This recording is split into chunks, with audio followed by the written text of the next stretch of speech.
Hello again, everyone. I'm Judd Myers from BlastoffComics.com, and this is another episode of The Landing Pad.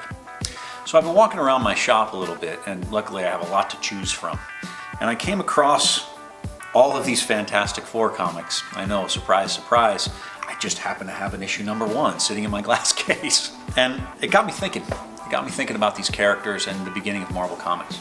Marvel Comics, everybody thinks, started with Amazing Fantasy 15 and the first appearance of Spider-Man. Maybe they think about Avengers and Iron Man and Hulk and all the other characters that came through those pages. Captain America didn't even start until issue 4, where he was thawed from the Golden Age. Gosh, the mutants weren't even discovered until later. It all started with Fantastic Four. Jack Kirby and Stan Lee, they came up with this idea to start Marvel Comics and sort of appeal to a new, younger crowd. And the thing that they came up with was based in the roots of where they came from. Not superheroes flying through the air, not DC Comics men who could leap tall buildings and throw Nazis into the sun. It was people, family, real people who ended up in space and got these powers. But they were led by a man who was a genius, a man who created things in his own mind, not a superhero where he got all these powers and so he was able to invent all these ships and things that went to different realities. He was just super smart. He was a self-made man, and he created ships, and they went from planet to planet. And it was about him and the first family. A lover who became his wife, and they had kids, and a rakish young guy who turns out as a great leader and a hero, and his best friend who is a prince and turns into a monster, and then turns into the beating heart of a teen. It's so much more than everybody thinks it is. Looking back on it, all of the stories that they came up with, these crazy aliens that came from the sky and changed into us and cows, and all the people that burrow up from the Mole Man's universe that actually is the center of our own world.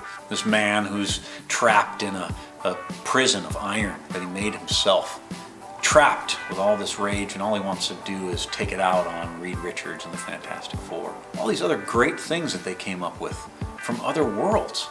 Gods who said that they were creating planets, including the human race, and another god who, well, devoured planets, ate them as much as he could, and not to mention the fact that a surfer on a silver board with the power cosmic. If that's not science fiction, I don't know what is.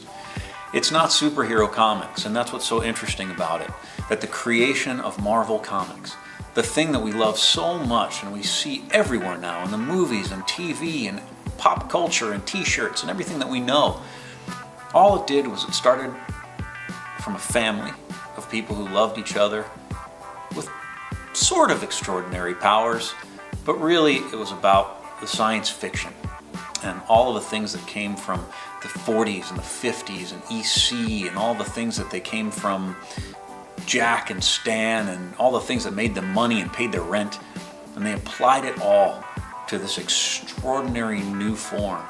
And the thing that it did that was different, that DC still didn't have a handle on, was that it made us feel like we were on the ship with them. It made us wonder what it would be like with our family. What if my dad was on a ship with me? Well, what if my mom was there too? It'd be kind of crazy and awkward and create all kinds of strange situations.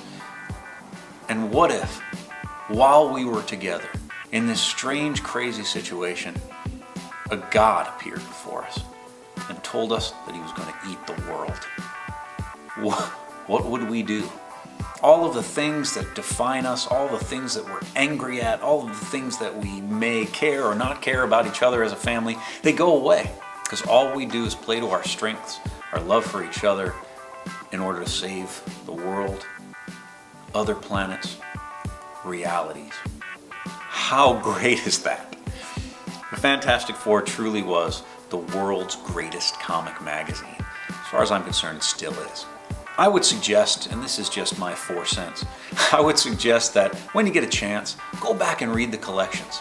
See just how amazing they are compared to all the comics that you read right now. Really see the roots of where it is. And when you're reading it, think about science fiction.